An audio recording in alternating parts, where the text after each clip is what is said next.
2024's The War Within marked a major shift for World of Warcraft in terms of how the MMORPG approaches its narrative. Continuing this new trend is the second part of a planned trilogy, Midnight, which picks up right where its predecessor left off, with the Sunwell in Quel'Danas being under siege by Xal'atath and her Void forces. Along with this, the expansion also brings in a host of new content, including complete remakes of classic zones, a few new places to visit, and a variety of dungeons and delves to explore. Unlike The War Within, however, which introduced delves to the game as a new pillar of PvE content, Midnight doesn't really have a singular major new feature that you would find advertised on the back of the box, aside from player housing. Instead, Midnight is made up of a variety of smaller scale features, like new types of quests, and focuses more on continuing the central narrative. Midnight doesn't really waste too much of your time. You're summoned to the Sunwell by Blood Knight matriarch Lady Liadrin as part of her desperate gamble to muster more forces against Xal'atath's invasion.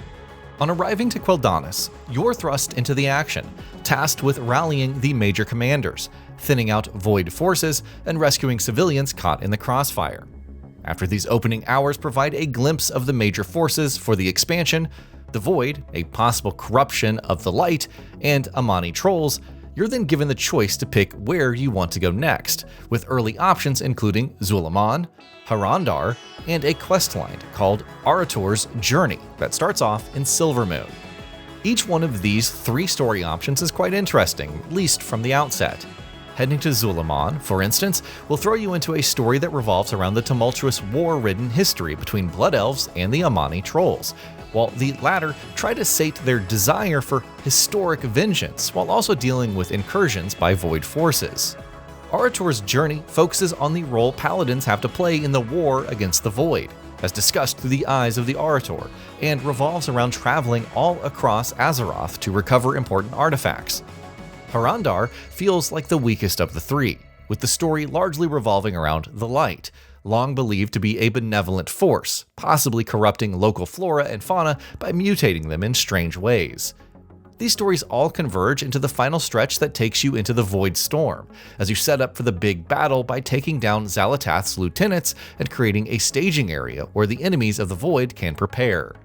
The quality of the story can be rather hit or miss at times. While most of the writing is quite strong, with Zul'Aman being a personal favorite of mine thanks to the introduction of the leader of the Amani trolls, Zul'Jara, and her quest to reconnect with the regional Loa, zones like Harandar never quite felt interesting.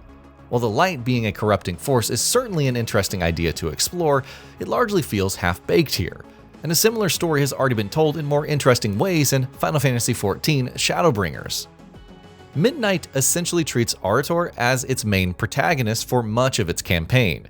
His role in the narrative is to act as a foil to his own father, Turalyon, who might be getting a bit too zealous with his faith in the Light. However, Arator's writing often feels like the writers don't know how old he is. Despite being well over 40 years old in the story, Arator is often treated like a child in the narrative, with his part of the larger plot revolving around his understanding of legendary paladins of the past. Arator's mother, Alleria Windrunner, also plays an important role in the narrative, but she only comes in towards the end to help your efforts in the Void Storm. Despite all of this, however, Midnight ultimately ends up doing an admirable job in setting up its future story beats. The campaign is far from finished, however, and in-game content like raids as well as future updates will certainly add more story to this game, likely exploring the fallout from the events of the Void Storm as well as the future of the Amani trolls. The story isn't particularly long in the grand scheme of things, and I was able to finish it in around 15 hours. However, it is worth noting that, unlike previous expansions, focusing on just the main campaign in Midnight won't get you to the needed levels required for continuing the story. By the time I was done with the first 3 forks in the campaign, I was at level 85, needing me to wrap up a few side quests to get the extra levels needed to start the Void Storm's story. Finishing the story didn't get me all the way to the new level cap of 90 either, leaving me to grind out from level 87 onwards by taking on dungeons, delves, and world quests. While the level pacing is far from a deal breaker, encouraging players to do some side quests also helps tell interesting small-scale stories of how various characters are dealing with the latest existential threat, It is something to keep in mind if you're only focused on hitting the endgame content as fast as possible. Eversong Woods and Ghostlands have essentially been combined into a single, larger map, with the scars left over from the Scourge invasion from Warcraft 3 Reign of Chaos having long since healed. Zul'Aman, on the other hand, having formerly been an endgame raid and dungeon at various points of World of Warcraft's life, has been expanded out to an entirely new zone. The Blood Elf capital city of Silvermoon has also seen a major facelift. What used to be just a pair of corridors with a few buildings hosting important NPCs has now been redesigned to look like an actual city. As a result of these changes, the entirety of the northern part of the Eastern Kingdom's map has also been combined into a single, large continent that players can seamlessly fly across. As for the brand new zones, Harandar and the Voidstorm are the main new locations, with the latter revolving more around the final parts of the current campaign. Harandar in particular feels quite bland. The zone is a nature-oriented one, being located deep underneath the world where all the roots of the world trees meet. Quite a bit of the zone makes use of bland color palettes that largely revolves around greens and browns, without any contrast offered by potentially an interesting sky, unfortunately. Voidstorm, on the other hand, while feeling similarly one-note in its presentation thanks to its overwhelming use of darker colors like blues and purples, feels a bit more interesting since it represents major military action that marks the end of the story so far. Rather disappointingly, both of these new zones also feel quite disconnected from the rest of World of Warcraft, thanks to the fact that you can't really go in and out through regular traversal. Rather, you have to take portals to these zones, which also has the added effect of making these zones feel smaller than they actually are. Demon Hunters also got an entirely new specialization to play around with, the Devourer. The specialization emphasizes the void-centric themes of Midnight and gives all of the class abilities a fresh coat of paint by making them look more closely aligned with the primal force. It also got a new hero talent tree, Annihilator, that doubles down on the amount of damage they can do. Similarly, the former Fel-Scarred hero talent tree has been renamed to Void-Scarred and has also gotten a visual upgrade to match. Interestingly, the new specialization focuses on mid-range spellcasting rather than the Demon Hunter's preference for melee combat. It has been quite fun so far, with the fast-paced gameplay you would expect from the class kept intact. When it comes to balance, however, things are still unclear for the time being, and the class feels slightly weaker than its contemporaries in its early days. The raid's release and future tuning passes should make its overall standing much clearer. Players might also be thrown off, like I was, on realizing that Devourer uses intellect as its main stat rather than agility. This means that if you've already got a high-level Demon Hunter that you want to try the specialization on, you might want to take a few hours to grind out some intellect-focused accessories like trinkets and rings. As for my main classes and specializations, the core gameplay loop around Demonology Warlocks and Fury Warriors hasn't changed too much. The former has lost a couple of abilities, like being able to sacrifice imps to get demon cores, while the latter feels just as fast and frantic as ever. The additions to the hero talent trees in these cases also haven't felt too meaningful yet, with the new nodes simply offering some extra damage or stats. However, the talent trees themselves have seen a major new node added to the end, offering substantial benefits to their respective bread and butter damage dealing abilities. Having completed a fair number of dungeons throughout my leveling experience through Midnight, class balance doesn't seem to have been disrupted too much, with all three roles, tanks, DPS, and healers, looking like they are in decent spots at this early stage of the expansion. However, it is worth noting that I had a hard time finding too many rogue players in the wild. Of course, it's difficult to talk about World of Warcraft Midnight without discussing one of its biggest features, player housing. While the feature was added to World of Warcraft a few months ago, Midnight is where we finally get the chance to get deep into it. The housing system is an interesting one, with Blizzard definitely having looked at Square Enix's implementation in Final Fantasy XIV. Unlogging into the game after having bought Midnight, you'll be prompted to start the tutorial for a new housing system, which will take you to a neighborhood, guiding you step by step to buying a plot, decorating your house, and learning where you can get your hands on more decor, like furniture.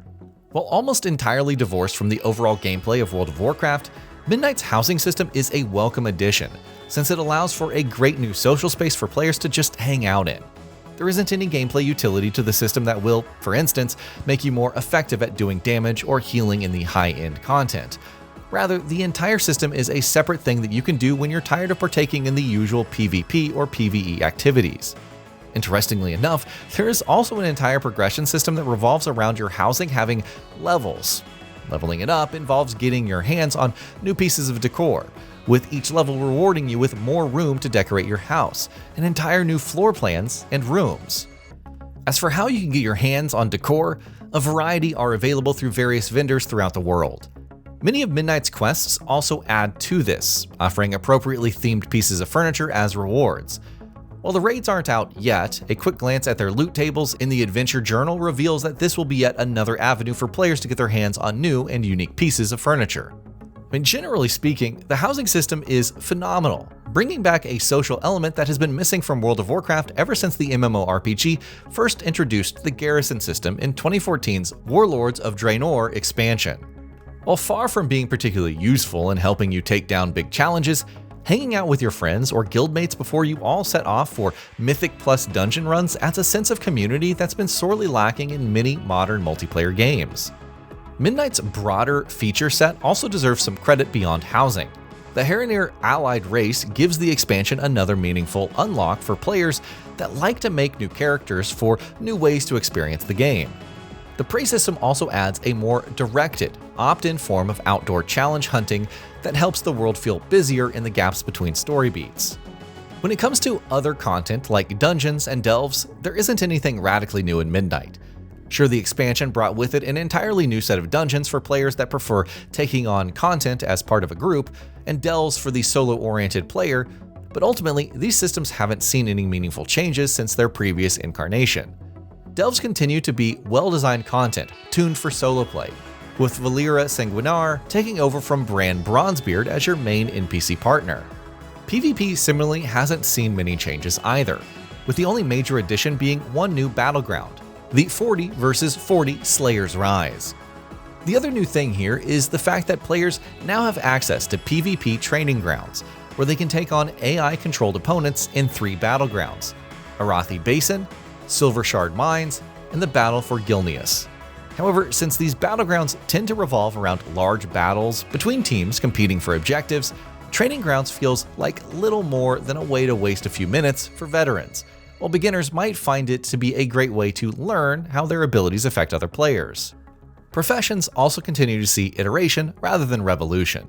The systems haven't changed much since the last major overhaul from Dragonflight, and the brand new recipes are about what you would expect. Much like any other expansion launch, prices for the new materials or crafted items are also immensely overinflated, and the in-game player-run economy will likely see more stability once the raid is finally released, giving players more access to high-end gear without having to worry about mining for ores or jewels. Jewel crafting, enchanting, cooking, and alchemy also continue to be evergreen professions, with the demand for more consumables, jewels, enchantments, and buff-providing food never really running out. Now finally, it is time to discuss the elephant in the room. For decades, World of Warcraft has been designed with a modular UI that can be expanded on through the use of third-party add-ons. This led to an arms race where particularly powerful add-ons like weak auras could trivialize in-game content by giving players easy indicators for complex mechanics. Blizzard, in turn, would make its raid encounters more challenging to account for these add-ons. With Midnight, however, the developers have taken a hard stance against add-ons like weak auras or deadly boss mods, essentially neutering them, and adding similar UI options revolving around readability and accessibility baked into the game directly. This has led to boss encounters in dungeons already being more interesting, since you can no longer get large flashing red text telling you to get out of the boss's AoE attacks, just for instance. For its part, Blizzard also has to ensure that enemy attacks are more readable than ever before, since players can't rely on third-party tools to keep track of boss ability cooldowns and other aspects. I generally find this new approach to encounter design and UI to be quite refreshing, since the idea of needing third-party tools to partake in high-end content has always felt like a case of poor game design. Similarly, transmogrification, the ability to use any piece of gear you have previously collected as a cosmetic over your actually equipped gear, has also seen some excellent quality of life upgrades. The ability to set up and save entire outfits is an excellent addition, since previously you would need to remember the exact setup that you were using. When it comes to visual presentation, the game engine powering World of Warcraft is definitely starting to show its age. Don't get me wrong, Midnight is a gorgeous expansion with lush new maps, awesome dungeons, and a phenomenal new capital city to hang out in. However, some of the in-engine cutscenes during questing indicated that Blizzard might be hitting some of the limits of what it wants to achieve, with plenty of scenes featuring stilted animations and blank facial expressions. Now on the bright side, when it comes to performance, World of Warcraft Midnight feels fantastic. Despite the density and scale of the new Silvermoon City, I never suffered from skipped frames or slowdowns on my PC, running on an AMD Ryzen 7 7800X3D, a Radeon 7800 XT GPU, and 32GB of RAM. Throughout my time with it, and even amidst the most intense dungeon bosses, I was able to maintain a steady frame rate of over 100 FPS with all of the visual settings cranked to the max. Server stability has also been quite pleasant, likely thanks in large part to many players getting the initial rush out of the way thanks to the advanced access offered by more expensive versions of Midnight. World of Warcraft Midnight ultimately feels more like an iterative expansion than a revolutionary one. It isn't doing much that's new. Rather, we see refinements on many systems and elements that first showed up with The War Within. Even so, it still feels like a strong expansion that lands more often than it misses. While we don't quite know where the story will take us, the final quests have me excited to take on the upcoming raids.